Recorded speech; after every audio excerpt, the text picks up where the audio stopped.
ये टर्मिनल बना हुआ है ट्रक्स का यहाँ पे, जो एज यूजुअल होता है लैंड बॉर्डर्स में, और इधर ये गाड़ियों का। और हम लोग एंटर कर चुके हैं क्रोएशिया। 1.34 यूरो पर लीटर, तो इंडियन रुपीज में लगभग हो गया 134-135 रुपए के आसपास। आने से पहले हमने सोचा था ना कि हिसाब लगाएंगे या फिर हम देखेंगे कि हमने टोटल कितना खर्च किया है डीजल पे। बट यहाँ के लोगों को देखता हूँ भाई, मैं अगर मैं 130 पे भी चल रहा हूँ ना, ऐसे सूं करके ओवरटेक करते हैं। उनकी पता नहीं क्या ही आती होगी एवरेज। ये निकली सू करके निकलती हैं गाड़ियाँ। क्योंकि जब हमने बल्गेरिया में एंट्री ली थी ना, तो वहां पर जाके हमें पता चला था कि बल्गेरिया भी चाह रहा है शेंगेन कंट्री बनना। कितनी ट्रैम है भाई एक ही पटरी पे चलने वाली, देखना बैक टू बैक। सही बताओ ना यार, तो इन स्ट्रीट्स पे आगे लगता है कि यूरोप आ गए हो। यहाँ से इटली दिखा रहा है 220 कुछ किलोमीटर, और जो वेनिस है वो यहाँ से 320 किलोमीटर। तो ये वाली जो फ्यूनिकल है वर्ल्ड की शॉर्टेस्ट फ्यूनिकल है भाई, 55 सेकंड्स में नीचे से ऊपर पहुंचा देती है। यहाँ से जितने भी घर या फिर बिल्डिंग की रूफ देखोगे ना, सारी की सारी रेड है भाई। जो ये अपर टाउन है ना, इसकी बहुत ही ओल्ड स्ट्रीट्स है। ये देखो जो गाड़ी देख रहे हो ये वाली, ये देखो कितने पुराने जमाने की चल रही है। इसमें भी लोग घूमना पसंद करते हैं। क्रोएशियन लैंग्वेज में यूरोप्स का यूनिजा लिखा हुआ है यहाँ पे, इसी वजह से बोला जाता है ओल्ड टाउन। देख रहे हो बसेस कैसी है यहाँ पे, एंट्री पर ही कुछ ऐसा देखने को मिलेगा। यहाँ पे रियल जो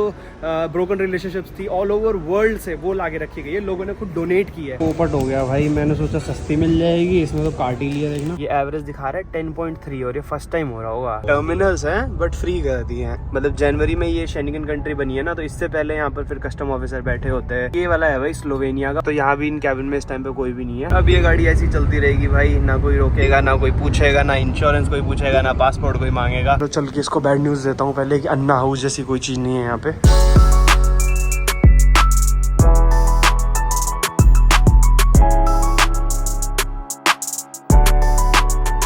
सो hello guys, welcome back to the channel. एक बार फिर से आपका स्वागत है इस नए फ्रेश व्लॉग में। टुडे इज 13 जुलाई और हम लोग हैं अभी इस टाइम पे बोस्निया क्रोएशिया के बॉर्डर पे। लास्ट व्लॉग जस्ट अभी खत्म किया है मैंने। लास्ट व्लॉग में आप लोगों ने देखा होगा कि हम लोगों ने क्रोएशिया में एंट्री ले ली है, जो कि एक शेंगेन कंट्री है। मतलब यूरोप में हम एंटर कर चुके थे आज से लगभग 12-15 दिन के पहले, बट आज हम लोग फाइनली शेंगेन एरिया में एंटर कर चुके हैं भाई। इसका रीजन मैं पिछले कुछ व्लॉग से बताता आ रहा हूँ, क्योंकि हमारे शेंगेन वीजा की वैलिडिटी में अलाउ नहीं कर रही थी इससे ज्यादा रुकना, क्योंकि किसी भी हाल में 12 अगस्त तक हम लोगों को एग्जिट करना है यूरोप। बिकॉज जो हमारी वैलिडिटी है शेंगेन वीजा की वो 13 या 14 अगस्त तक है शायद। तो 14 अगस्त के बाद हम लोग स्टे नहीं कर सकते यूरोप में। तो यही रीजन है भाई फटाफट से शेंगेन एरिया एंटर करने का। एक्सपेक्ट तो मैं ये कर रहा था कि काफी ज्यादा चेकिंग होगी, पता नहीं क्या क्या होगा। शेंगेन एरिया एंटर कर रहे हैं। सामने जो बॉर्डर दिख रहा है आपको, ये बोस्निया और सर्बिया का बॉर्डर, सॉरी बोस्निया और क्रोएशिया का बॉर्डर है। बट ऐसा कुछ नहीं हुआ भाई। मतलब अभी तक की समझ लो अब यूरोप की सबसे इजी बॉर्डर चेकिंग थी, क्योंकि यहाँ पर इंश्योरेंस तक नहीं पूछा। और हर एक बॉर्डर पे जो सबसे ज़्यादा घुमाते थे ना, वो घुमाते इन द सेंस से सबसे ज़्यादा टाइम लेते थे, वो इंश्योरेंस के लिए लेते थे। बट यहाँ पर कुछ नहीं पूछा, ना आरसी मांगी, कुछ भी नहीं। सिर्फ पासपोर्ट दिया हमने, पासपोर्ट पे स्टैम्प मारा, कह रहे जाओ। सही है भाई। कल हमने स्टे किया था इस सिटी में जिसका नाम था ग्रेडिस्का करके, और आज बॉर्डर क्रॉस किया जो कि बहुत पास था भाई सिटी के। मतलब हमारे होटल से मुश्किल से 800-900 मीटर दूर। और फिलहाल हम लोग जा रहे हैं ज़ग्रेब, जो कि है कैपिटल क्रोएशिया की, और यहाँ से दिखा रहा है लगभग 137 किलोमीटर, 1 घंटे 40 मिनट। तो फटाफट पहुंच जाएंगे भाई। अभी तक आपने ईस्टर्न यूरोप में हम लोगों को ट्रैवल करते हुए देखा ना, तो वहाँ पर जो रास्ते थे ना, मतलब एक सिटी से दूसरी सिटी तक या फिर एक कंट्री से दूसरी कंट्री तक, वो मोस्टली पहाड़ी रास्ते थे। बट अब जैसे जैसे हम लोग वेस्टर्न यूरोप की साइड जाते जाएंगे ना, वैसे वैसे हाईवेज मिलना शुरू हो जाएगा। और जो हमारा टाइम एक्सपेक्टेड अराइवल वाला, ठीक है, वो हमारा और कम होता चला जाएगा। मतलब इतना ज्यादा टाइम लगेगा नहीं रस्तों पे। बाकी ये टर्मिनल बना हुआ है ट्रक्स का यहाँ पे, जो एज यूजुअल होता है लैंड बॉर्डर्स में। और इधर ये गाड़ियों का है भाई। उधर से जो क्रोएशिया से गाड़ियां जा रही हैं बोस्निया में, उनकी लाइन देखो। और उधर से आते वक्त भी तगड़ी लाइन थी। मतलब वैसे यूजुअली यूरोप बॉर्डर पे इतनी लाइन लगती नहीं है, फटाफट हो जाता सारा काम। पता नहीं हमारा टर्मिनल बहुत ईजी था या हमारी जो कस्टम ऑफिसर थी वो बहुत अच्छी थी, जिसने कुछ भी नहीं पूछा, ना इंश्योरेंस ना कुछ, फटाफट एंट्री दे दी। चलो जी, सुबह जल्दी बॉर्डर पे आके बॉर्डर क्रॉस करने का प्लान हमारा इसी वजह से था, क्योंकि हमें स्टे नहीं करना था क्रोएशिया में और आज एक्सप्लोर करके दूसरी कंट्री निकलना था। और सेम वैसा ही हुआ, ज्यादा टाइम लगा ही नहीं हमें भाई। 15-20 मिनट में फ्री हो गए। मतलब समझो आधा घंटा हुआ है अभी हमें कुल मिला के होटल से निकले हुए। और हम लोग एंटर कर चुके हैं क्रोएशिया। और आज के दिन से, मतलब आज 13 जुलाई है, तो 13 से हमारा वीजा जो यहाँ की वैलिडिटी है वो स्टार्ट होगी। तो इस हिसाब से कैलकुलेट किया जाए तो 12 अगस्त तक हमारे पास टाइम है। मतलब 13 अगस्त तक नहीं, 12 अगस्त तक हमें एग्जिट लेना है। तो 12 अगस्त को ही फिर मॉर्निंग में हम लोग होपफुली एग्जिट कर जाएंगे यूरोप से। बट फिलहाल इतने आगे की ना सोचते हुए आज एक्सप्लोर करते हैं थोड़ा ज़ग्रेब क्रोएशिया। और फिर शाम को, मतलब जो क्रोएशिया की कैपिटल है ना ज़ग्रेब, वहाँ से जो आपका स्लोवेनिया की कैपिटल है वो भी बहुत पास है। ऐसा नहीं है कि बहुत दूर है, वो भी बॉर्डर क्रॉसिंग होगी। बट मैं जैसा कि बताया आपको, 2 शेंगेन कंट्रीज के बीच में कोई बॉर्डर होता नहीं है, जैसा कि हमने सुना है। बाकी आज पता चली जाएगा आप लोगों को भी। तो चल के देखते हैं, अगर नहीं होगा तो फिर तो ड्राइव ही है यार 1-1.5 घंटे की वहाँ से। तो आराम से शाम को जाके स्लोवेनिया में स्टे कर लेंगे। बॉर्डर क्रॉस करते ही सिंगल लेन रोड आ गई है भाई। अब ये पता नहीं कहाँ तक चलेगी, ये प्रॉपर सिटी तक जाएगी या फिर कुछ देर बाद हाईवे मिल जाएगा। बट लेफ्ट और राइट में दोनों तरफ जंगल ही जंगल है भाई। पीछे एक बोर्ड लगा हुआ था डियर्स का कि आगे डियर मिल सकता है, तो ड्राइव स्लोली। इंडिया से फ्लाई करके जब दुबई गए भाई तो वहाँ एकदम ही अलग हो गया था इन्वायरमेंट, या फिर जो ज्योग्राफी कह सकते हो आप। दुबई से जब ईरान है तो वहाँ एकदम अलग ही ज्योग्राफी थी, ईरान से टर्की है तो वहाँ भी अलग थी। बट जब से टर्की से एग्जिट हुए और हम लोगों ने एंट्री ली है यूरोप के अंदर, इनफैक्ट मैं बोलूँ तो अगर जब से हमने इस्तानबुल में एंटर किया है, क्योंकि इस्तानबुल भी लगभग यूरोप जैसा ही था, तब से लगभग सारी कंट्रीज के बॉर्डर्स देख लो आप, सिटीज देख लो, टू जेड सब कुछ सेम सा ही लग रहा है। कहीं कहीं पर ऐसा होता है कि हम लोग टाउन में जाकर रुक जाते हो, थोड़ा सा फिर पुराना लगता है, और कहीं कहीं पे ऐसा होता है कि जब उसकी हम कैपिटल में जाते हो तो वो बहुत ज्यादा मॉडर्न सिटी लगती है। तो फिलहाल तो ऐसे ही चलते हुए आ रहा है भाई यूरोप में। अब वेस्टर्न यूरोप में जाके पता चलेगा कि क्या अलग होता है। रोड साइड ऐसे छोटे छोटे घर ना, हट स्टाइल घर देखने को बहुत मिलेंगे भाई आपको यूरोप में, क्योंकि बर्फ पड़ती है तो इसी वजह से ऐसी इनको रूफ रखनी पड़ती है, सो दैट पानी या बर्फ इकट्ठा ना हो छत पे। बाकी लगभग हर घर में छोटे छोटे गार्डन जरूर देखने को मिलेंगे भाई आपको। यहाँ पे लोग गार्डन के बड़े शौकीन है, भले ही घर थोड़ा छोटा बनाना पड़े बट आगे थोड़ा सा गार्डन निकालते हैं घर के। ये देखो इधर भी है, लगभग हर घर में है भाई। ट्रेन देखना यहाँ की, पहली बार हो रहा है इस ट्रिप पे कि हम लोग यहाँ पटरी के पहले रुके हैं, मतलब ये फाटक है यहाँ पे। और ये देखो सेम वैसे ही टर्की वाला, मतलब ये पूरे यूरोप, मुझे लगा था सिर्फ टर्की में होता है, मतलब जब सिटी खत्म होती है आपकी तो ऐसे क्रॉस कर देते हैं ये लोग सिटी पे, और उसके जस्ट आगे दूसरी सिटी का बोर्ड लगा हुआ होता है। ऐसी सेम इस वाले बोर्ड के ना पीछे वाली साइड डुबोवैक लिखा होगा, मतलब यहाँ से सिटी शुरू हो रही है।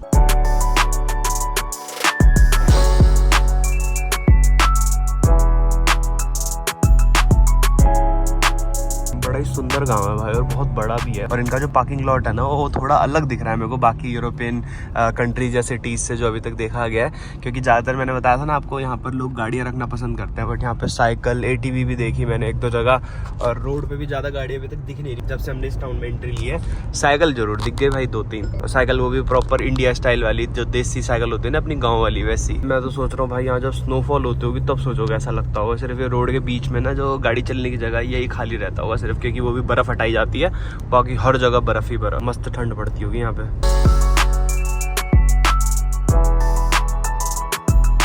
यहाँ से लेफ्ट दिखा रहा है भाई, ओके शायद, हाँ ठीक है। जहाँ से भी लेफ्ट टर्न लिया था ना वो वाला पूरा सिटी से लेके जा रहा था, वापस से इसने एक्सप्रेसवे की तरफ मोड़ दिया, और सामने एक्सप्रेसवे एंट्री लेते ही भाई टोल। अगर मैं चाहता तो वहाँ से टाउन से भी जा सकता था, बट वहाँ से टाइम भी ज़्यादा दिखा रहा था और स्पीड मेंटेन नहीं हो पा रही थी, इसी वजह से मैं कहा चलो एक्सप्रेसवे ही पकड़ लेते हैं। चलो अब देखते हैं भाई यहाँ पर क्या सीन होता है, क्योंकि अभी तक क्रोएशिया में कोई टोल टैक्स पड़ा नहीं है सच, पर्ची वाला ही है शायद।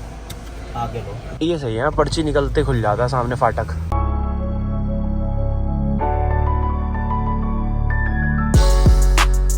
चलो भाई फ्यूल अप भी करवा लेते हैं, वैसे है अभी डीजल थोड़ा सा, बट फिर शाम को यहाँ से निकलना है वापसी स्लोवेनिया, बहुत जल्दी हो जाएगा फिर, तो इसीलिए अभी करवा के फिर ही चलते हैं।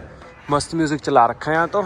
देखते हैं भाई क्या रेट है यहाँ पे डीजल। कुछ ऐसा सा दिखता है भाई यहाँ का पेट्रोल पंप, 4 यहाँ पे पंप लगे हुए हैं, थोड़ा तो अलग ही है वैसे इंडिया से। ओके तो भाई 1.34 यूरो पर लीटर, तो इंडियन रुपीस में लगभग हो गया 134-135 रुपए के आसपास। वैसे मतलब यूरो 90 रुपीज़ का, बट अब जब कन्वर्जन रेट देखोगे जो आपका बैंक से कटता है एक्स्ट्रा चार्जेस, ATM चार्जेस जो कटते हैं उसको अगर इंक्लूड कर ले तो 100 रुपये का यूरो पड़ता है, तो 1.34 मतलब वही 134 रुपये का 1 लीटर डीजल है यहाँ पे। तो लगभग यही रेट मिलेगा भाई पूरे यूरोप में, 2-4-5 रुपये का फर्क आएगा, उससे ज़्यादा नहीं। बाकी जब हम UK एंटर करेंगे ना तो वहाँ पर आएगा मेजर डिफरेंस, बट कोई नहीं, फटाफट से फुल करवा लेते हैं। अरे यहाँ कोई दिख नहीं रहा यार, ये भी साफ़ कर लेते हैं भाई। साफ़ तो है बट ये मार्क जो पड़ जाते हैं ना ये नहीं होते वाइपर से साफ़।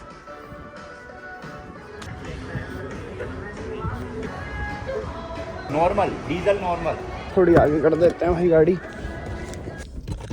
वैसे आपको बता दूं भाई क्रोएशिया जो है वो EU में आता है, ठीक है, और ऊपर से शेंगन भी है, तो यहाँ पर सारी ट्रांजैक्शंस जो होती हैं वो यूरो में होती है, यहाँ की अपनी करेंसी ऐसा कोई नहीं है।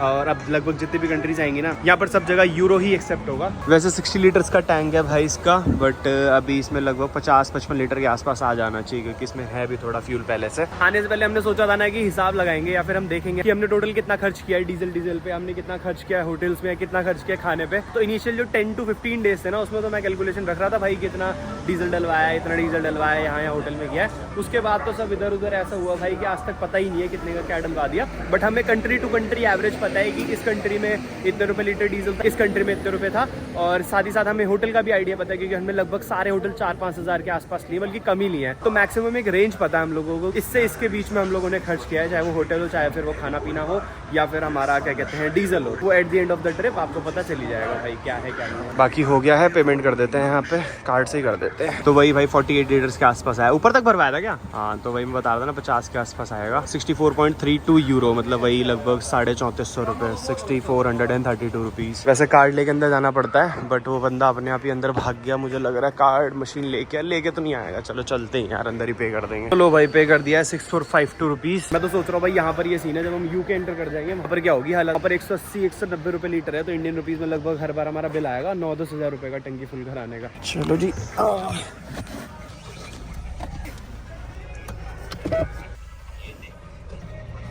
फ्यूल टैंक फुल हो चुका है। रेंज दिखा रहा है 608 किलोमीटर की, बट वही है, एवरेज में थोड़ी गिरी जाती है भाई, क्योंकि जब तक हम लोग एक्सप्रेसवे और हाईवे पे ड्राइव करते हैं ना, तब यहाँ पे एवरेज स्पीड वही है 120-130 के आसपास। बट इंडियन कार्स के हिसाब से 120-130 आप ओवर स्पीड ही कर रहे हो देखा जाए तो उस हिसाब से इंजन डिजाइन होते हैं और उसी हिसाब से फिर वो रेंज दिखाता है। बट यहाँ के लोगों को देखता हूँ भाई मैं, अगर मैं 130 पे भी चल रहा हूँ ना, ऐसे सूं करके ओवरटेक करते हैं, उनकी पता नहीं क्या ही आती होगी एवरेज। अब ये देखो 120 पे चल रही है, बट फिर भी पीछे एक गाड़ी एकदम लगी हुई है चिपक के। अब राइट लूंगा, अब देखना ये निकली, सू करके निकलती हैं गाड़ियाँ। यहाँ से ज़ग्रेब तक, मतलब जो कैपिटल है क्रोएशिया की, वहाँ तक पूरा एक्सप्रेसवे ही शो कर रहा है, बट फिर भी 65 किलोमीटर का लगभग 1 घंटा दिखा रहा है। और ये है इस वजह से, क्योंकि यहाँ पर ये ऑरेंज दिखा रहा है, पता नहीं किस चीज़ का जाम है ये एक्सप्रेसवे पे ही। अच्छा, तो यहाँ पे रूट डाइवर्ट हो रखा है, इसी वजह से ही येलो शो कर रहा था। बट एक चीज़ देखो यार, यहाँ पे पीछे मतलब उस साइड पे कंस्ट्रक्शन चल रही है, बट इन्होंने टेम्परेरी भी, ये देख रहे हो, बीच में डाइवर्जन बना दिया है पतला सा। सोचो कितना ही टाइम के लिए वो वाली कंस्ट्रक्शन चलेगी, और थोड़े से टाइम के लिए, बट सेफ्टी को ऊपर रखते हुए इन्होंने पूरा बीच में, ऐसा स्टील का है या पता नहीं कौन से मटेरियल का है, बीच में प्रॉपर एकदम डाइवर्जन बना के इसको अलग से ही 2 रोड बना दी है। जब वो ठीक हो जाएगी तो इसको हटा देंगे, वापस से वो रोड चालू हो जाएगी। और इस वाली स्पीड को भी बताओ, गूगल मैप पे येलो दिखा रहा है। राइट साइड में देखो, यहाँ फुल जोरों में काम चल रहा है भाई, लाइन से। मुझे लग रहा है रोड को रिकंस्ट्रक्ट किया जा रहा है, क्योंकि वैसे तो रोड ठीक ही लग रही है, बट उसको प्रॉपर नया बना रहे हैं। इधर वाली भी बनाई होगी एक टाइम पे, क्योंकि ये भी कुछ नया सा ही लग रहा है देखने में। लो भाई, वो खराब रास्ता शुरू हुआ, टोल भी आ गया। बताओ, आधे से ज्यादा रास्ता तो मतलब खराब ही हो रखा था हमारे साइड वाला। टोल तो बिना बात के ही रहेंगे हम आज। कोई नहीं, फिर भी भाई वैसे रास्ते मतलब जो डाइवर्ट हो रखा था ना रूट, उस पर भी 80-90 की स्पीड मेंटेन हो रही थी। पता नहीं चलता यहाँ पे इतने टाइम से ड्राइव करते हुए ना, 70-80 ऐसा लगता है कि 30-40 पे चल रहा है। बाकी देखते हैं अब कितने रुपए टोल लगता है। कैश कार्ड, हाँ कार्ड सब में, चलो कार्ड से ही हो जाएगा भाई पे। बट यहाँ कोई बंदा तो है नहीं। अच्छा, खुद ही टैप करना है भाई। ये तो ATM मशीन जैसे कुछ लगा रखी है, इसी में लोग डाल रहे हैं कार्ड और पैसे कट जा रहे हैं। ये ऊपर आ तो गया 4.20 यूरो, 420 रुपये हो गया। चलो भाई, चलो भाई, फर्स्ट टाइम देखा भाई ऐसा कुछ मैंने, टोल पे खुद से पेमेंट करके निकल जाओ, तो वो भी कार्ड से। कार्ड टैप करो, हम निकल जाओ, मस्त है। यूरोप में वैसे ही ट्रैवल करते करते चीजें भी एकदम चेंज होती जा रही हैं। तो बस आई गई है भाई सिटी। हाईवे से उतर के राइट साइड जाना है। यहाँ से लगभग दिखा रहा है 14 किलोमीटर के आसपास। वैसे ज़ग्रेब डालने में सिर्फ 4-5 किलोमीटर दिखा रहा था, बट अभी लोकेशन लगाई है इंडियन रेस्टोरेंट की। काफी सारे इंडियन रेस्टोरेंट है, बैदे आपको बता दूं ज़ग्रेब में काफी सारे, बट हमने सबसे अच्छी रेटिंग वाला जो था वो लगा लिया, रॉयल इंडिया करके है। ठीक है, चल के वही दिखाते हैं क्या है क्या नहीं। साइन बोर्ड आपको बहुत मिलेंगे भाई यूरोप में, भर के मिलेंगे। मतलब हर एक छोटी चीज के लिए एक छोटा साइन बोर्ड लगा रखा है। इंडिया में इतना यूजुअली कोई प्रेफर करता नहीं है, ना तो लगाना प्रेफर करता है ना तो देखना प्रेफर करता है। बट यहाँ देख रहे हो कितने सारे साइन बोर्ड है छोटी छोटी चीजों को लेके। इसी वजह से यहाँ के लोग जो है ना, वो साइन बोर्ड को बड़ी प्रायोरिटी देते हैं गाड़ी चलाते टाइम पे। अब ये देखो, जैसे राइट साइड पे ये वाला जो एरिया है, ये सिर्फ और सिर्फ पार्किंग के लिए, तो इधर नहीं जाना। आगे कहीं डाइवर्ट हो रहा होता है रूट या फिर पतली होने लगती है रोड, तो वहां पर अलग से फिर ये एरो बना देते हैं रोड पे कि भाई लेफ्ट हो जाओ जल्दी, आगे डाइवर्ट होने वाला है अचानक से, मतलब जाम बचाने के लिए बेसिकली। रोड साइड पार्किंग के लिए अलग से मार्क्स बना रखे हैं रोड्स पे, और छोटी छोटी चीजों के लिए ये साइन बोर्ड बने रहते हैं। गाड़ियों में वैरायटी देखने को मिल जाएगी भाई आपको। और अभी पीछे एक सुजुकी की गाड़ी जा रही थी, और बाय द वे अभी कुछ वीडियो पहले जब वो पार्किंग में गाड़ी खड़ी हुई थी, मैं निकाल रहा था, तो काफी सारे लोगों को कमेंट आ रखे थे भाई कि डिजायर देखो, आपके पीछे डिजायर, स्विफ्ट डिजायर खड़ी हुई है, बलिनो खड़ी हुई है, सुजुकी की गाड़ी। तो इतना ज्यादा हाइप मत करो भाई, सुजुकी इंडियन ब्रांड नहीं है, वो इंडिया में देखने को ज्यादा मिलता है, इसलिए वजह से आप थोड़ा रिलेट कर पा रहे हो। बट सुजुकी जापानीज ब्रांड है, तो ऑब्वियसली यूरोप में भी देखने को मिलेगा। बाकी ऑब्वियसली मर्सिडीज और BMW तो भाई भर के मिलेंगी यूरोप में। यूरोप में क्या मतलब, कहीं भी चले जाओ, ईस्टर्न यूरोप चले जाओ, वेस्टर्न यूरोप चले जाओ, और जब जर्मनी, स्विट्जरलैंड यहाँ सब होंगे, वहाँ तो सिर्फ यही दिखेंगे भाई, इक्की दुक्की दिखेंगी, हुंडई और सुजुकी। बट फिर भी जो मर्सिडीज और BMW ड्राइव कर रहा है ना, वो स्कॉर्पियो, मतलब ये वाली स्कॉर्पियो खासकर देख के अलग ही चमक आ जाती है उसकी आंखों में। और इंडिया में भी आपको किया की ना ज्यादातर जो दिखेंगी वो SUVs ही दिखेंगी, बट यहाँ पर देख रहे हो ये हैचबैक भी दिख जाएगी, और सेडान भी काफी, दुबई में थी काफी सेडान, भर की थी भाई सेडान। बाकी जैसे कि मैंने बताया भाई, क्रोएशिया शेंगेन कंट्री है, तो यहाँ पर ऑब्वियसली थोड़ी बहुत डेवलपमेंट अच्छी है, रोड स्टडी गाड़ी है, सिटी के अंदर भी ज़्यादा ट्रैफिक जाम नहीं है और साफ़ सफाई भी बहुत ज़्यादा है। अब मुझे बिल्कुल भी नहीं पता कि शेंगन कंट्री और नॉन शेंगन कंट्री बेसिकली मतलब जो यूरोप यूनियन है बेसिकली वो क्या सोच के शेंगन कंट्री का स्टैम्प या फिर मार्क देता है किसी कंट्री को। किसी को पता हो तो भाई कमेंट सेक्शन में बताना। बट ये ज़रूर पता है कि यूरोप की लगभग सारी कंट्रीज शेंगन बनना चाहती हैं और उसका कोई प्रोसीजर होता होगा शायद अप्लाई करने का, पता नहीं। क्योंकि जब हमने बल्गेरिया में एंट्री ली थी ना तो वहाँ पर जाके हमें पता चला था कि बल्गेरिया भी चाह रहा है शेंगन कंट्री बनना। इसी वजह से वो जो उसका रूल था ना कि हाँ पहले शेंगन एंटर करो उसके बाद ही हम एंट्री देंगे, इसी वजह से वाला रूल लेके आया था वो। सिटी के एकदम सेंटर में है भाई रेस्टोरेंट। यहाँ से अभी भी लगभग 6 किलोमीटर दिखा रहा है, 15 मिनट। मौसम सही हो गया वैसे क्रोएशिया में ना। अभी तक जब हम बोस्निया में थे भाई इतनी गर्मी हो रही थी सीरियसली, बट बॉर्डर के बाद से एकदम सुहाना सा मौसम लग रहा है। धूप हल्की हल्की बट गर्मी नहीं है इतनी। लो भाई welcome to Croatia city centre. यहाँ से थोड़ा दूर है ठीक है, बट अभी जा रहे हैं हम इंडियन रेस्टोरेंट जैसा कि बताया मैंने। और बाकी खाली खाली से ही लग रहा है इस टाइम। यूजुअली शाम वाम के टाइम पे ही बाहर निकलता है सारा क्राउड, बट शाम के टाइम हम मोस्ट प्रोबेबली मतलब शाम को टाइम थोड़ा सा शाम के टाइम होंगे बट निकल ही जाएंगे। क्योंकि यहाँ से कितने घंटे का रास्ता है? 1.5 घंटे का रास्ता है। फिर वहाँ पर जाके हमें वहाँ पे होटल भी ढूंढना है स्लोवेनिया में। अभी बज रहे 12:30 तो अराउंड 5 बजे का ले लेते हैं, 4:30-5 बजे के आसपास यहाँ से टाटा। तो वही 2-3 घंटे में देख लेंगे क्या क्या घूम सकते हैं यहाँ पे। और गाड़ी पार्किंग की जैसी दुविधा है पूरे यूरोप में, तो वही इंडियन रेस्टोरेंट के आसपास होपफुली मिल जानी चाहिए जगह जहाँ पर खड़ी करके खाना खाएंगे। वहीं पर ही छोड़ देंगे गाड़ी, अगर पेड होगी अनपेड होगी जो भी होगी। भाई यहाँ की नंबर प्लेट पे ना अभी नोटिस किया, अभी नहीं वैसे मैं बॉर्डर से ही देख रहा था, HR बड़ा लिखा हुआ। मुझे लगा बॉर्डर के आसपास ऐसा होगा क्योंकि ऑब्वियसली वहाँ के लोग यहाँ पर आते होंगे, बट ये देख रहे हो लाइन से यहाँ पर भी सारी गाड़ियाँ जितनी भी है क्रोएशिया की। झंडे क्रोएशिया के बने हुए भाई। कहाँ है? ये देख सारे झंडे क्रोएशिया के हैं और लिखा HR हुआ है। तो इसका रीजन क्या है भाई ये भी देखना पड़ेगा एक बार।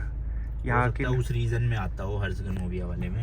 हाँ नंबर प्लेट क्या पता वहाँ से आती हो, पता नहीं क्या सिस्टम है। अभी ऐसे ही हमने मैप देखा यहाँ से, तो भाई यहाँ से इटली दिखा रहा है 220 कुछ किलोमीटर और जो वेनिस है वो यहाँ से 320 किलोमीटर। सोचो कितना पास लग रहा है। वैसे इंडिया में बैठ के मैं सोचता था कभी कभी कि भाई दुबई कितना दूर है ठीक है, या फिर किसी और कंट्री में कोई बैठा है बॉर्डर क्रॉस करते हैं ऐसा लगता था भाई बहुत दूर है ठीक है, 2-3 घंटे लगेंगे फ्लाइट से। बट गाड़ी से जब से निकले हैं ना तब ऐसा लग रहा है भाई क्या ही मतलब बहुत छोटी दुनिया है सही में। वैसे इटली जाना है हमें, बट वो इस ट्रिप का थोड़ा सा एंड जब होने लगेगा ना तब जाएंगे। वैसे जब इनिशियली हमने पूरा रूट मैप डिजाइन किया था तब ऐसा कोई प्लान नहीं था कि इटली जाएंगे, क्योंकि वो नीचे पड़ रहा था थोड़ा सा। बट अब जब थोड़ा सा सारी चीजें कॉम्प्रोमाइज करी और देखा कि कर सकते हैं तो हमने कहा क्यों ना फिर 1-2 सिटी ही इंक्लूड कर ली जाए इटली की। और कुछ ऐसी सी दिखती है भाई क्रोएशिया सिटी, मतलब जो ज़ग्रेब है यहाँ की कैपिटल। अभी नोटिस किया भाई मैंने जो HR वाली बात में बता रहा था ना, ये देखो HR तो लिखा हुआ है हर्ज़ोवेनिया, जो कि हम जिसको बोस्निया कहा करते हैं, बट उसके आगे Z और G लिखा हुआ है। मतलब जो हर्ज़ोवेनिया है ना जिसको हम बोस्निया कहा करते हैं उसके आगे ज़ग्रेब लिखा हुआ है जो कि कैपिटल है क्रोएशिया की, और क्रोएशिया का फ्लैग भी बना हुआ है।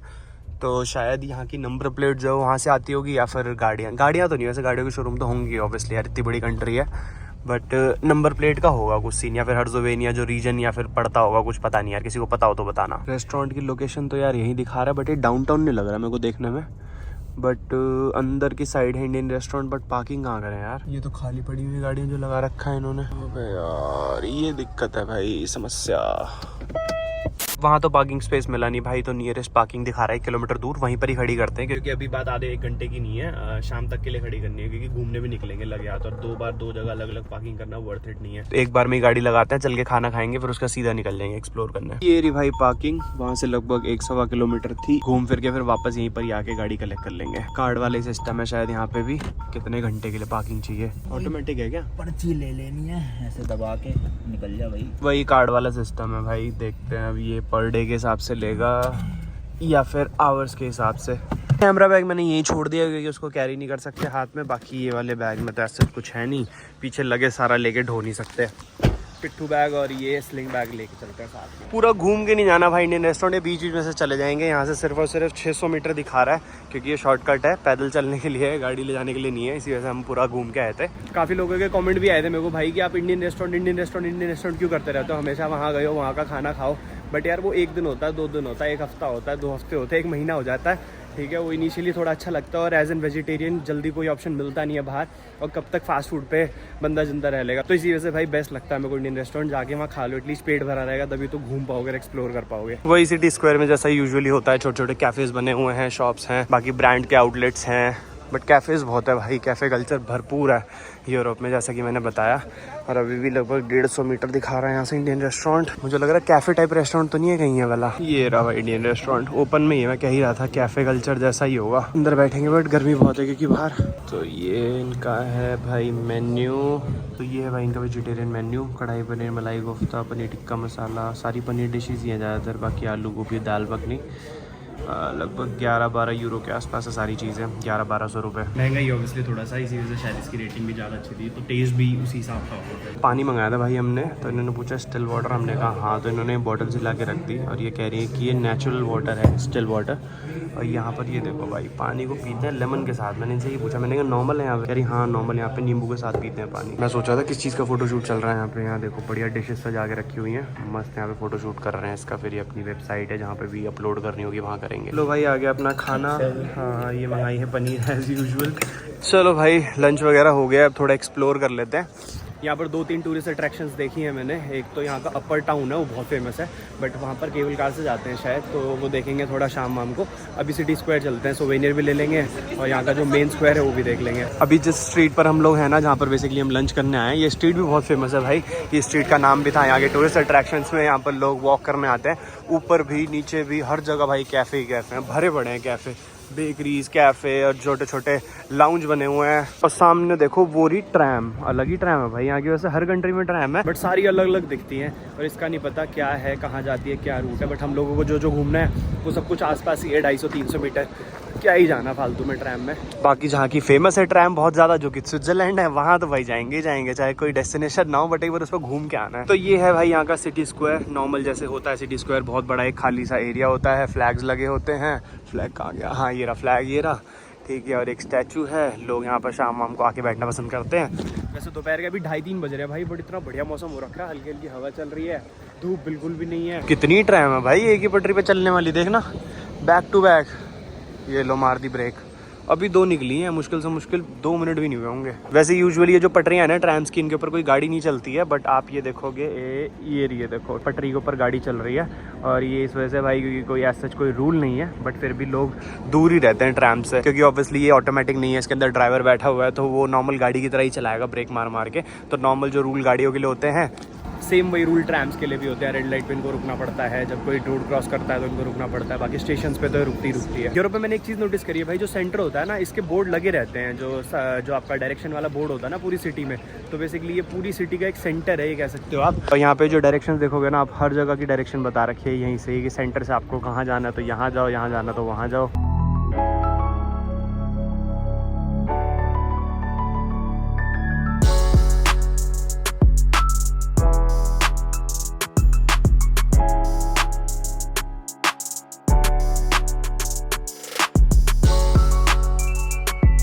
तो भाई यहीं पर ये एटीएम है, सोच रहे हैं कैश भी निकाल ही लेते हैं, क्योंकि बार ट्रांजैक्शन करने की वजह से ना फालतू का पैसा जा रहा है हमारा। बैंक भी काट रहा है ट्रांजैक्शन का और एटीएम अपने हिसाब से काटता रहता है।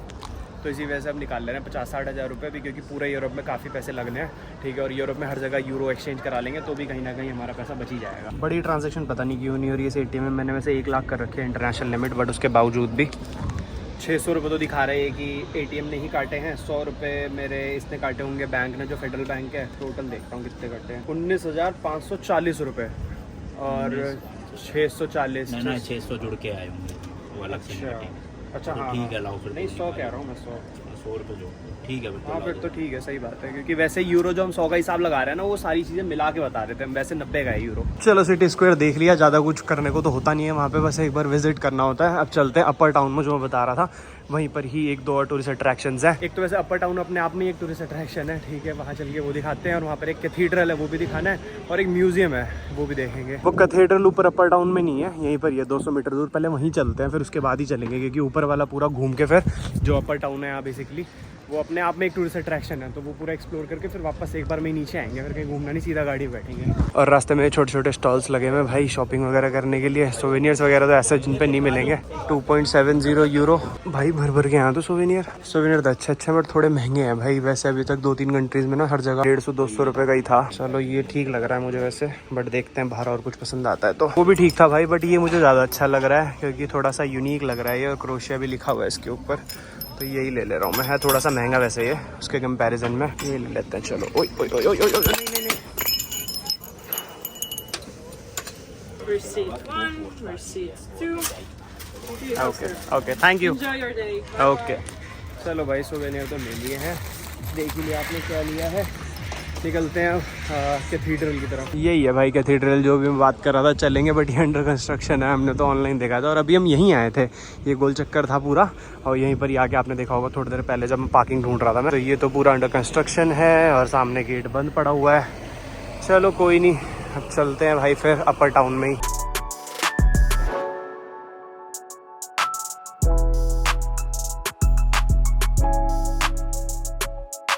तो ये है भाई अपर टाउन का रास्ता, देखो सीधा चढ़ाई दिख रही है ऊपर। इसमें अपर टाउन तो कहीं लिखा नहीं हुआ, बट जो अपर टाउन में सारे टूरिस्ट अट्रैक्शन है ना वो सारे लिखे हुए हैं एक एक करके। भाई साहब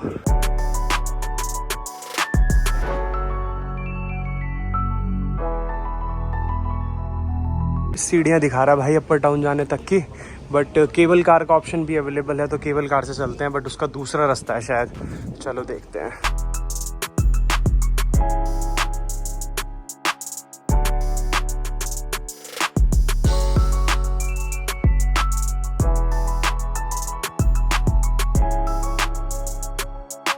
सही बताओ ना यार, तो इन स्ट्रीट्स पे आगे लगता है कि यूरोप आ गए हो। बढ़िया ट्रैम की पटरियाँ बिछी हुई हैं, क्राउड चल रहा है लेफ्ट राइट में, बढ़िया बढ़िया शॉप्स हैं लेफ्ट और राइट साइड पे, कैफेज बने हुए हैं, इतना सुंदर आर्किटेक्चर है। और वैसे न्यू कंस्ट्रक्शन नहीं है, बहुत पुरानी कंस्ट्रक्शन है, उसके बावजूद देख रहे हो कितना सुंदर लग रहा है। और इसके इतना अच्छे लगने की वजह सफाई भी है वैसे देखा जाए तो, क्योंकि कहीं भी रोड वगैरह पे देख रहे हो कुछ कचड़ा नहीं पड़ा, एकदम चमक रहा है सब कुछ। और ये रही भाई वो पटरियाँ ट्रैम वाली, जिसके लिए हम लोग इतना चल के आए हैं। छोटी सी ट्रैम है वैसे, कितने मिनट की होगी, मुश्किल से 1 या 2 मिनट की। तो ये नीचे जो देख रहे हो आप लोग कैफे बने हुए हैं, ये सारे लोअर टाउन है या फिर डाउनटाउन कह सकते हो आप। और जो ऊपर है जहाँ पर वो अभी इस टाइम पे ट्रैम या फिर फ्यूनिकल खड़ी हुई है वो अपर टाउन है। तो ये वाली जो फ्यूनिकल है वर्ल्ड की शॉर्टेस्ट फ्यूनिकल है भाई, 55 सेकंड्स में नीचे से ऊपर पहुंचा देती है। एक्चुअली मैं बोलूं तो पब्लिक फ्यूनिकल है वर्ल्ड की सबसे शॉर्टेस्ट। देख सकते हो भाई छोटे छोटे से क्यूब्स हैं, बस ये इनमें बैठ के ऊपर जा सकते हो। वैसे कोई नीड नहीं है इसकी, क्योंकि बगल में स्टेयर्स बनी हुई हैं, बट फिर भी एक बार एक्सपीरियंस करने के लिए तो चलेंगे। लेफ्ट और राइट साइड पे स्टेयर्स तो दे रखी हैं, ज़्यादातर लोग, ज़्यादातर क्या है जितने हैं सारे स्टेयर्स से जा रहे हैं, बहुत कम लोग, बहुत क्या एक भी नहीं दिखा मेरे को वैसे अभी तक अंदर जाते हुए इसके। और यही है एंट्री इस वाले फ्यूनिकल की। लेट्स सी, चलेंगे हम, चल अंदर ही चल। और क्या टिकट है भाई यहाँ पे इसकी, और कैश तो हमारे पास है नहीं, यूरो ही एक्सेप्ट करता हुआ शायद ये, तो यहाँ पे नहीं लेनी भाई टिकट, ये बोल रहे हैं ऊपर जाके पे कर देना। देखना छोटा सा क्यूब है ये तो। नाइस, यहाँ से शुरू हो रही है वहाँ ख़त्म हो रही है, बताओ शुरू होते ही ख़त्म। 30 तक गिनती गाओ, नीचे से ऊपर पहुंच जाओगे। पता नहीं क्यों बनाई है वैसे ये बस ऐसी टूरिस्ट अट्रैक्शन की वजह से बना दी होगी, ऐसा कोई नीड नहीं है इसकी। कितनी सीढ़ियाँ हैं बगल में। पे करते हैं, देखते हैं कितने यूरो लेते हैं। नीचे तो उन्होंने बोला 66 सेंट्स लगते हैं एक बंदे के, मतलब इंडियन रुपीज़ में लगभग 60 रुपये के आसपास। सिक्के पड़े ना मेरे पास, यही देता हूँ। 66 cents for 2। Okay thank you भाई साहब। सिक्के देखना कैसे हैं, छोटे छोटे से सिक्के भरते चले जा रहे हैं वॉलेट में, कोई दिक्कत नहीं है भाई, बताया था मैंने गिव अवे पे दूंगा सारे के सारे। तो वेलकम टू अपर टाउन, यहाँ से पूरा का पूरा टाउन दिखता है, टाउन या फिर क्रोशिया कह सकते हो आप। वहाँ से चल के देखते हैं भाई, वहाँ से मस्त व्यू आएगा सामने। ओ भाई साहब ब्यूटीफुल। यहाँ से जितने भी घर या फिर बिल्डिंग की रूफ्स देखोगे ना, सारी की सारी रेड है भाई, जितनी भी है सारी रेड। और यही मैंने गूगल पे पढ़ा था, अब इसका रीज़न मुझे नहीं पता, बट शायद जब इसकी कंस्ट्रक्शन हुई होगी तब यही वाले टाइप के इसी कलर के पत्थर यूज़ होते होंगे। बट भाई देख रहे हो इतना पुराना होने के बावजूद भी कितना सुंदर है सब कुछ। ओ भाई ये तो अलग ही नज़ारे हैं। जो ये अपर टाउन है ना, इसकी बहुत ही ओल्ड स्ट्रीट्स हैं। ये देखो जो गाड़ी देख रहे हो ये वाली, ये देखो कितने पुराने ज़माने की चल रही है, इसमें भी लोग घूमना पसंद करते हैं। तो अब इसकी टिकट वगैरह हमें पता नहीं क्या है क्या नहीं है, तो कुछ ऐसा सा है भाई। और सामने ये एक कैथीड्रल है शायद, या फिर कोई म्यूज़ियम है, एक म्यूज़ियम है यहाँ पे, वहाँ चलना है। बहुत ही फेमस म्यूज़ियम है यहाँ का, ब्रोकन रिलेशनशिप म्यूज़ियम करके। इंटरेस्टिंग था नाम, तो मैंने सर्च किया तो कुछ अलग ही स्टोरी है भाई उसके पीछे, तो वो जब चलेंगे ना तो भी बताता हूँ। तब तक के लिए ब्यूटीफुल बिल्डिंग्स एंजॉय करो। क्रोशिया का फ्लैग भी बड़ा सुंदर सा है यार ये वाला, ये देखो मस्त है ना ये सामने भी एक कैथीड्रल है, बट ये भी बंद लग रहा है मुझे। हाँ बंद है, इसकी भी कंस्ट्रक्शन ही चल रही है। देखो फेंसिंग हो रखी है, मतलब कंस्ट्रक्शन चल रही है। लेफ्ट और राइट साइड पे प्रॉपर कंस्ट्रक्शन वाला वो लगा हुआ है। और ये वाला फ्लैग जो है यूरोपियन यूनियन का फ्लैग है, जैसा कि आपको बताया ही है मैंने। और देखो ये क्रोशियन लैंग्वेज में यूरोप्स का यूनिजा लिखा हुआ है यहाँ पे। अपने आप में वही मैं बोल रहा था, अलग से टूरिस्ट डेस्टिनेशन है, तो इसीलिए यहाँ पे जाओ आके सर्च करोगे आप तो वो बोलेंगे अपर टाउन जरूर जाओ। और यहाँ पर ऐसा कुछ एक्टिविटी करने के लिए नहीं है, बस इसका एक वॉक थ्रू लो और अलग से एक्सपीरियंस करो।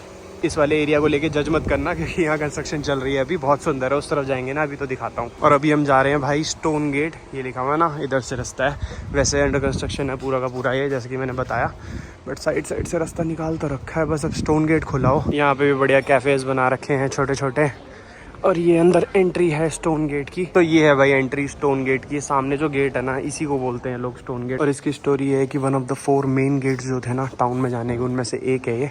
और इसके अंदर होली श्राइन भी है, ये जो ज़ैग्रेब्स होते हैं जो बेसिकली सिटी के निवासी हैं, उनके लिए बहुत इंपॉर्टेंट श्राइन है। और ये जो लिखा हुआ है ना, हवाला हवाला हवाला मुझको हवालाती, ठीक है, हवालाती, इसका मतलब है थैंक यू। इधर भी देखो टाइल्स लगी हुई हैं इनके ऊपर, सब जगह हवालाती लिखा हुआ है, सब कुछ है thank you thank you thank you. और यहाँ पर ये कैंडल्स जलाई हुई हैं, बस और तो कुछ नहीं है भाई, नॉर्मल सा गेट है बस ये। तो अब चलते हैं भाई सबसे इंटरेस्टिंग जगह पे, जो कि है museum of relationship, museum of broken relationship. 190 metre दिखा रहा है यहाँ से लगभग, फटाफट पहुँच जाएंगे। इसी वजह से बोला जाता है ओल्ड टाउन। देख रहे हो बसेस कैसी हैं यहाँ पे भाई, बट यहाँ पर यार इंडिया का फ्लैग नहीं है, यही दिक्कत है बस।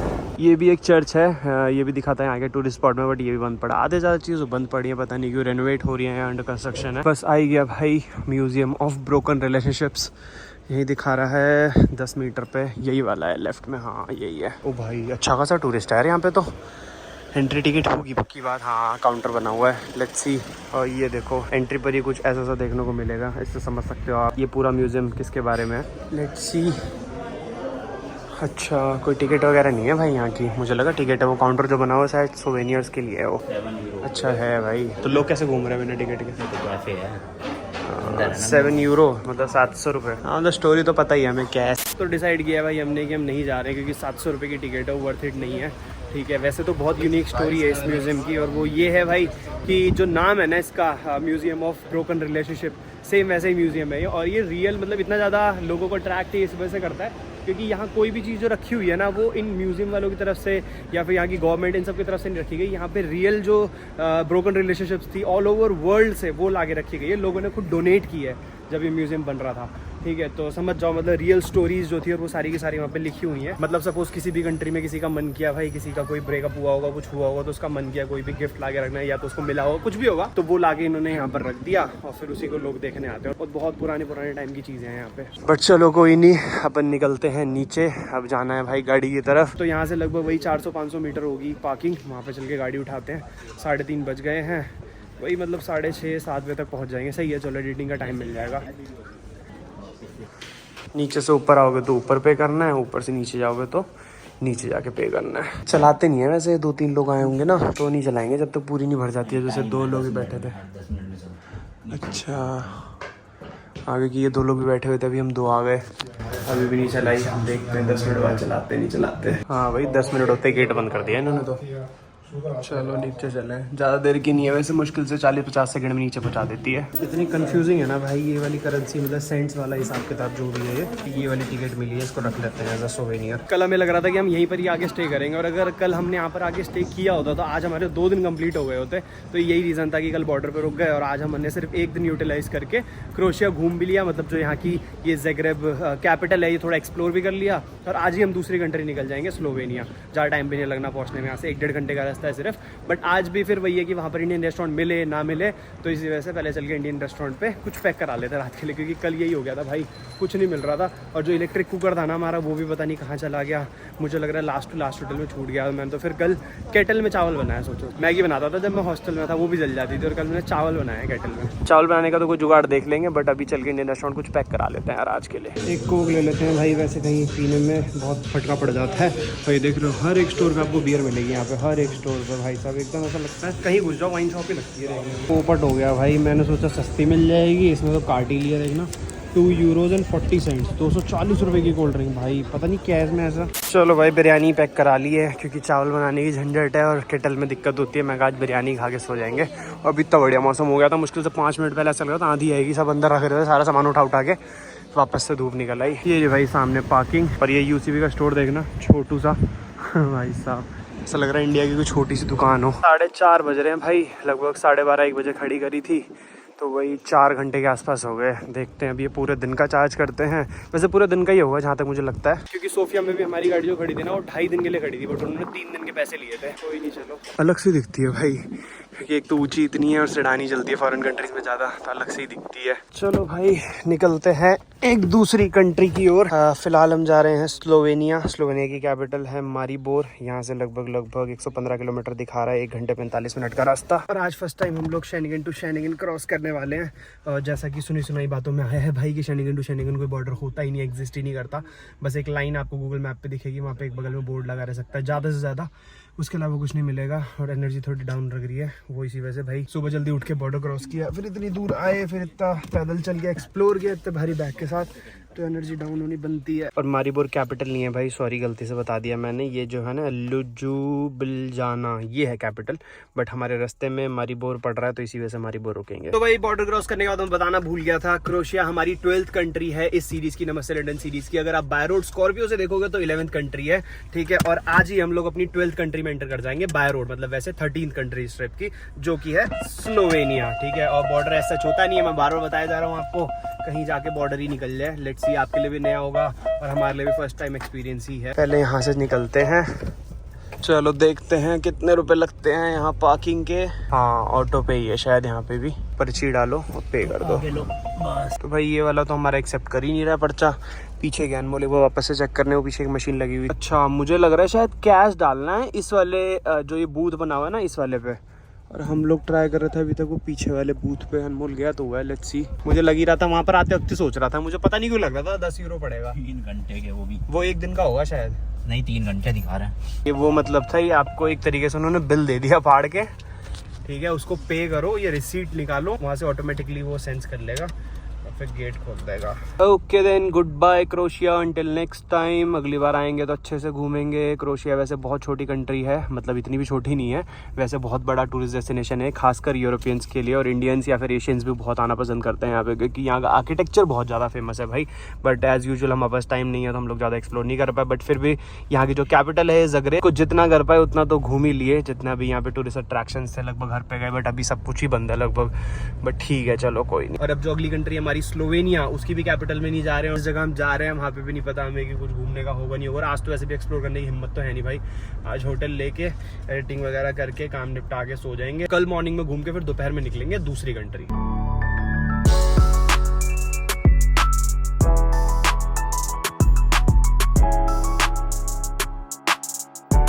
ज़्यादातर वैसे हाईवे पे ही चल रही है गाड़ी, क्योंकि सिटी में पहुंचते हम गाड़ी खड़ी कर देते हैं, उसके बाद फिर लोकल पब्लिक ट्रांसपोर्ट या पैदल ही घूम रहे हैं सिटीज़ में, क्योंकि भाई पार्किंग नहीं मिलती और कहीं इधर उधर खड़ी कर दो तो चालान अलग से भरो।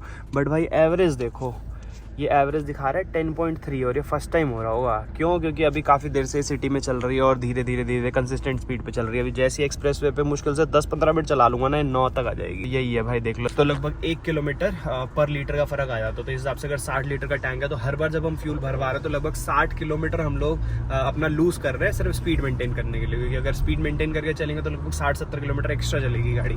चलो कोई नहीं, अब क्या ही कर सकते हैं भाई, टाइम भी नहीं है हमारे पास, पहुंचना भी जल्दी जल्दी है हर जगह। बट फिर भी ओवर स्पीडिंग नहीं कर रहे हैं हम लोग, पहले बता रहा हूँ, यहाँ के हिसाब से ठीक चल रहे हैं। 120-130 यहाँ की लिमिट है। तो भाई एक्सप्रेसवे शुरू होते ही आ गया है टोल एज यूजुअल। अब ये पूरा एक्सप्रेसवे या फिर हाईवे कह सकते हो आप, पूरा मारीबोर तक लेके जाएगा। पीछे बोर्ड लगा हुआ था, तो लगभग यहाँ से 95 किलोमीटर्स का है मारीबोर।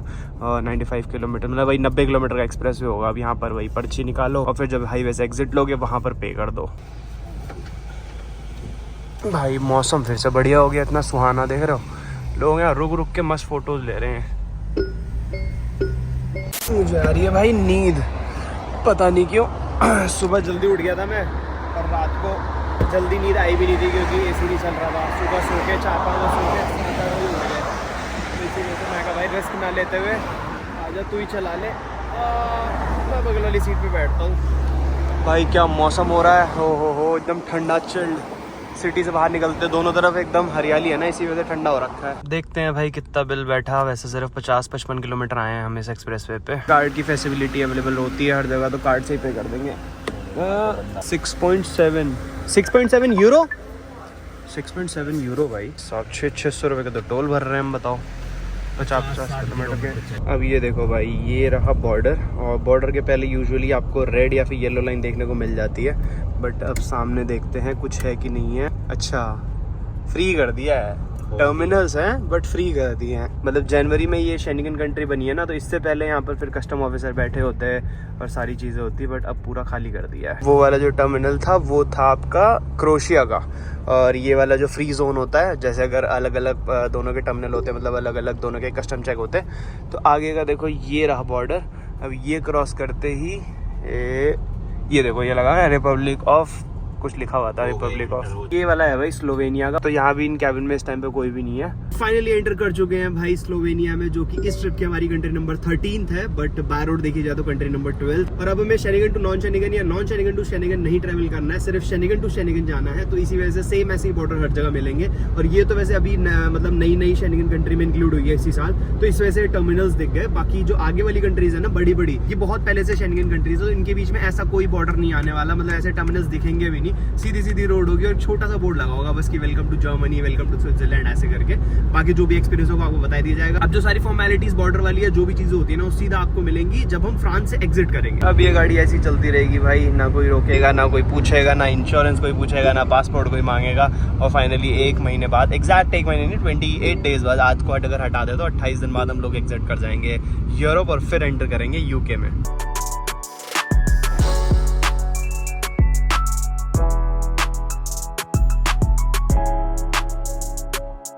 सिटी सेंटर पहुंच चुके हैं भाई। होटल देखते हैं, कोई बढ़िया मौसम हो रखा है यहाँ पे, तो ऐसा लग रहा है बाहर ठंडी हवा चल रही होगी।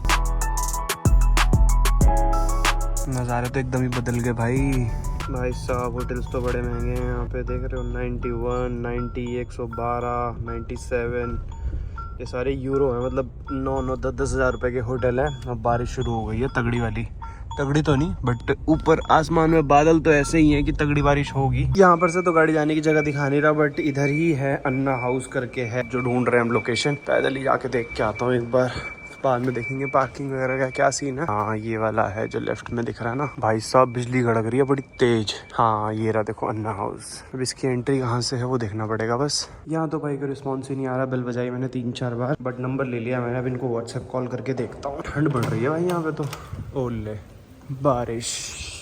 मौसम तो सुहाना हो गया बट थोड़ा ठंडा हो गया है। ठीक लग रहा था वैसे ये वाला अपार्टमेंट अगर मिल जाता ना। 50 यूरो के आसपास का है। अनमोल ने देखा उसको 49 यूरो दिखा रहा है कहीं पे, मैंने देखा 50 पॉइंट कुछ यूरोज, मतलब 5,000 रुपये के आसपास। भाई बहुत महंगे होटल है भाई स्लोवेनिया में। अभी चेक किए मैंने booking.com पे, 8-9 हज़ार रुपये के, और वो भी शेयर्ड वॉशरूम के साथ, मतलब प्राइवेट बाथरूम नहीं है उसमें भी। वही मैं कह रहा था ना, जैसे जैसे हम वेस्ट साइड बढ़ते जाएंगे बजट हमें अपना बढ़ाते जाना पड़ेगा, क्योंकि मिलेगा नहीं इतनी ईजिली। मैं तो सोच रहा हूँ भाई कुछ दिन बाद ना गाड़ी में सामान पीछे का आगे रख के और पीछे फैल जाऊँगा अगर ज़्यादा महंगा होगा। इतने पैसे मेरे बस की नहीं है भाई स्पेंड करना, वो भी होटल के पीछे। चलो चल के इसको बैड न्यूज़ देता हूँ पहले कि अन्ना हाउस जैसी कोई चीज़ नहीं है यहाँ पे। भाई साहब बड़ी तेज बारिश हो रही है।